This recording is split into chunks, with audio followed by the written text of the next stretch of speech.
Jane is deputy CEO of a complex medical business. I was talking to her recently, and she said she has two career objectives at the moment. The first one is to stay on top of her game, to know what's happening out there in her medical profession and make sure that they're adjusting and acclimatizing to that and being prepared for what's coming. And the second objective was to be next level leader. Next level leader. What is that? How do we do that? That's what we're talking about today. Let's do it. This is Zoe Routh, and we're talking about leadership perspectives. And on this podcast, we love to talk about building better cultures and how to inspire boundless leadership. And I love this conversation I had with Jane about how to do just that. And this next level leadership concept is something that I'm really fascinated about. Before we get to that, just a couple of updates. It's a big week here at Inner Compass. We've got a lot going on. We've got our first webcast for the Amplifiers group. This is a group that I started in the beginning of May, and it's all about implementation of high-level leadership. So once you know the strategies of how to think like a next-level leader, which we'll talk about today, it's all about getting down and dirty and getting it done, which is the perfect theme for this week too, because I've got two presentations with the Getting Shit Done Club, first in Canberra, then in Sydney.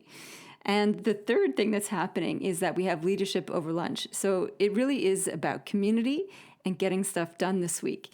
And I'll put links to all of this in the show notes, which will be at zoerouth.com/podcast/next-level-leader. So lots of cool stuff happening, or you can just go to my website, zoerouth.com, click on events, and you'll get links to all of that. Would love to see you at any one of those events and get to know you. It's always fun to meet listeners when I'm out on the road and doing my thing. So back to Jane.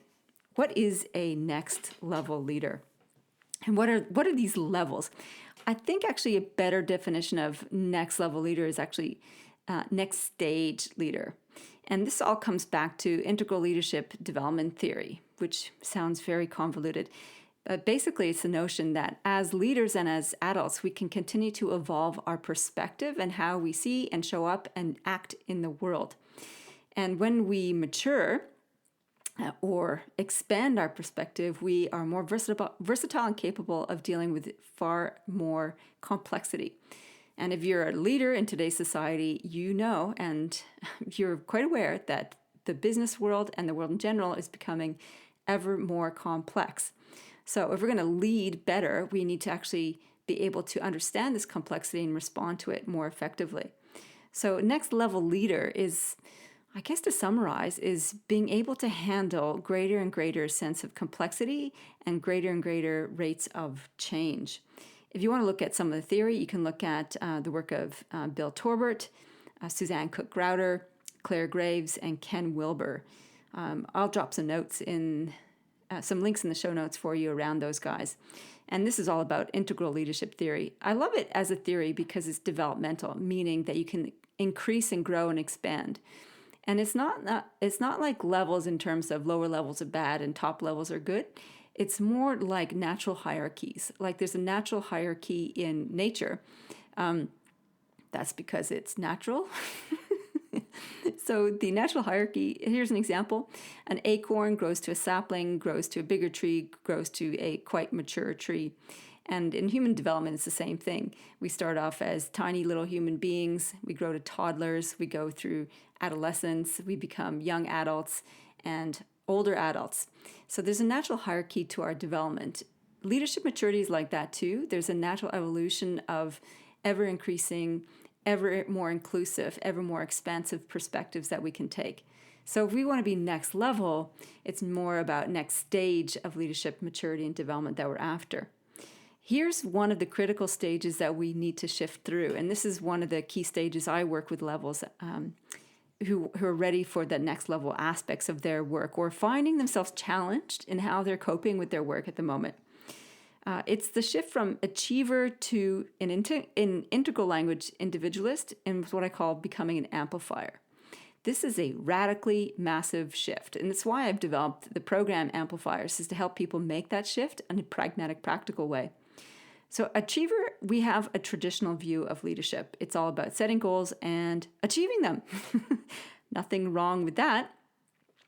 It is limiting though. At Amplifier, we move beyond just results and focus on impact. Why are we doing this activity? Why are we producing the results? What is the impact we're trying to have more broadly? The Amplifier message is basically we're focusing on more people hear the message for change that we want to introduce. As amplifiers, we're also interested in amplifying motivation so that more people are willing to take action on the vision that we create of the future. And we actually want to amplify results too. So we do more work that matters, and more work that matters gets done. That's the kind of focus that we want to do. So achiever is fairly limited. It's like set a goal, achieve it. Amplifiers is like set a goal, achieve it for the purpose of making a long-term impact. That's pretty exciting. So there's external and internal pressures that come along with being a next level or next stage leader. External ones that are compelling us to grow are, as I mentioned, increasingly complex, dynamic state of affairs that are globally interconnected. And you just have to listen to the news to understand how interconnected we are. So that's why we're talking about Brexit, and that's why we're talking about US politics all the time, is because when the president announces a particular tariff, it has butterfly ripple effects, sometimes tornado-like effects on economies and countries around the world. So yeah, you can't do anything in isolation. And that's a grand political stage point of view, and also from a smaller stage point of view. The more we understand this, the better able we are to make better decisions because we can consider the long-term consequences of our decisions. The internal pressures that we face in terms of a calling to expand our perspective is a calling to something more, wanting to have a bigger sphere of impact. And we go from leading ourselves to leading a team, to then thinking about leading an organization, to then leading in the sector or community that we find ourselves, to a global stage and to universal concerns. So that's kind of how we expand our perspective. Examples of amplifiers on a global stage are, you've heard their names already before, Bill and Melinda Gates. And if you look at the story of Bill Gates, it's a classic moving through expert as a computer geek to achiever, so producing a company that does pretty well in the business world, to really looking at the sphere of impact he can make with all that wealth, all that system that he's designed. And with his wife, Melinda, they've set up the foundation. They're actively trying to eradicate a lot of the medical concerns we have on this planet. They're actively trying to eradicate malaria on the planet. And they have a number of other different initiatives. This is the scale and scope of an amplifier mindset for sure. And it shows up in the likes of Warren Buffett and Barack Obama as well. On the local stage, though, we don't always have to have massive amounts of money, like the three that I just explained. One of the local leaders I work with, Martin Fisk, who is the CEO of Men's Link, it's a small charity here based in Canberra, and they have, I think, 11 staff now. Their key ambition is to change the way that we see violence as a solution to solving our challenges. And that's all in relationship to how are we raising our young men? How are young men supported? And a lot of the message that these young men get about how to solve your problems is basically be violent. So his amplifier strategy is to get the message that we don't need violence in order to solve problems. Violence is not cool. And unfortunately, he's right. The message of violence is cool shows up in all of our entertainment and media. It gets showcased on news and it gets showcased in films. All of our superheroes are successful because they use violence for solution making. And once we start to put our lens on that, that's a little bit terrifying. So Marty is an example of a local amplifier and how that can look like on a local stage. So wherever you are sitting, you can actually work actively to expand your perspective. And yet there are some blocks to being a next level or next stage leader. And I think it's useful to have a look at those. The first piece I think that is a useful block to be aware of is the lack of awareness. This is a huge one. Lack of awareness about the future, trends, and our own internal operating system, which is our beliefs and our biases and the lens through which we see the world. This is a huge block. It's a hidden one. It's an undercover one. Some CEOs like Jane, or deputy CEO, so Jane is aware that she doesn't have a full lens on what's happening out there in the future that's affecting her particular profession, the medical profession. So she knows that she's a little bit blinded by that. And she knows that she needs to expand her capacity in that area. So learning how to be on top of trends so that she can respond more effectively. On a side note, we've got 2 programs coming up at Inner Compass that are designed specifically to help you with that. One is Future Skills, and that's coming up it's a masterclass in July. And another one is a masterclass with my chief futurist, Craig Rispin, my favorite futurist in the whole world. He's coming to Canberra, and we are running a masterclass in September. And he's going to reveal the future, basically. He's so on top of all the trends out there that are affecting technology and business. And we're going to run through some of the major ones and then spend the afternoon designing strategy to respond to them. So we're going to do scenario planning based on what he reveals as relevant to you. I'll put links in the show notes for you around both those events, or you can go to zoerouth.com and click on events and you'll get the links there. And the show notes are zoerouth.com/podcast/next-level-leader. So first block was around lack of awareness. And here's the thing. This is when we're aware of the future, it's so compelling because visionaries attract people. Being able to see and create the future is the number one leadership skill that people gravitate towards. Second block, culture. Culture runs companies. And I think leaders often take this for granted when they have a good one. And they think, oh, we're good at culture. And they sort of smugly think it's all because I'm a great leader that we have a great culture.